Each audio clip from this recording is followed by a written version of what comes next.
என்னதான் வேலை வீடுன்னு இருந்தாலும் காலையில சாப்பாடு ரொம்ப முக்கியம்பா. தமிழகத்தின் பசி தீர்த்த தாயின் வழியில் மீண்டும் மாநிலம் முழுவதும் அம்மா உணவகங்கள். வாக்களிப்பீர் இரட்டை இலைக்கு.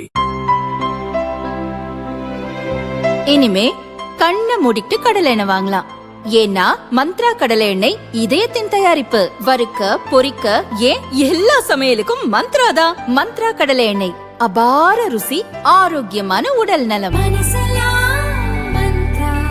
சென்னை திருவிக நகரில் அதிமுக வேட்பாளராக போட்டியிடும் ஆம்ஸ்ட்ராங் மனைவி பொற்கொடிக்கு எதிராக விசிக தலைவர் திருமாவளவன் தேர்தல் பிரச்சாரம் செய்தது கட்சியினர் மத்தியில் கடும் அதிருப்தியை ஏற்படுத்தியுள்ளது.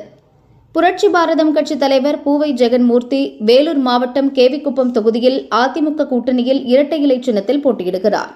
அந்த தொகுதியை திமுக கூட்டணியில் விடுதலை சிறுத்தைகள் கட்சிக்கு ஒதுக்கிய போது விசிக தலைவர் திருமாவளவன் ஏற்கவில்லை. என்னை போன்று ஒடுக்கப்பட்ட மக்களுக்காக போராடும் ஒரு தலைவரை எதிர்த்து விசிக போட்டியிடாது என்று திட்டவட்டமாக கூறினார். அதே நேரம் படுகொலை செய்யப்பட்ட பகுஜன் சமாஜ் கட்சியின் மாநில தலைவர் ஆம்ஸ்ட்ராங்கின் மனைவி பொற்கொடி திருவிக நகர் தொகுதியில் அதிமுக சார்பில் போட்டியிடுகிறார். ஜெகன்மூர்த்திக்கு ஆதரவாக செயல்பட்ட திருமாவளவன் பொற்கொடிக்கு எதிராக திருவிக நகரில் பிரச்சாரம் செய்தார். இது விடுதலை சிறுத்தைகள் கட்சி தொண்டர்கள் மத்தியில் கடும் அதிருப்தி ஏற்படுத்தியுள்ளது. இதுகுறித்து அக்கட்சி நிர்வாகிகள் சிலர் கூறியது, மாற்றுக் கட்சியில் இருந்தாலும் விசிக நிர்வாகிகள் பலருக்கு ஆம்ஸ்ட்ராங் உதவி செய்தார்.